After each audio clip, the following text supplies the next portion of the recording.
عہد حاضر گواہ رہنا، چراغ الفت جلایا ہم نے، راہ وفا کے قدم قدم پر ہمارے لہو کے چراغ چلیں گے۔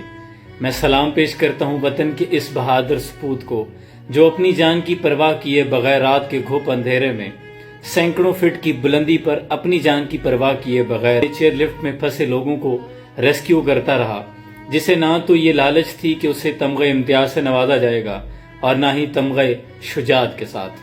وہ تو میوہ شیاد، غریدہ فروخی اور اس جیسے بہت سے لوگوں کو دیا گیا جو شاید ڈیزرو بھی نہیں کرتے تھے، لیکن یہ ہیں قوم کے اصل ہیروز۔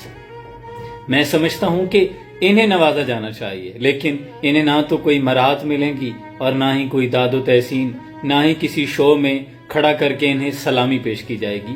ذرا ایک لمحے کے لیے سوچ کر دیکھیں کہ انجان لوگوں کے لیے اپنی جان کو خطرے میں ڈال دینا، اور یہ بھی پتا تھا کہ نیچے صرف موت ہے، لیکن وہ نوجوان پھر بھی گیا۔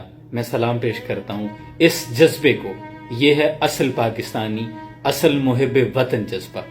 اللہ ایسے نوجوانوں کو سلامت رکھے۔ سلام پہنچے۔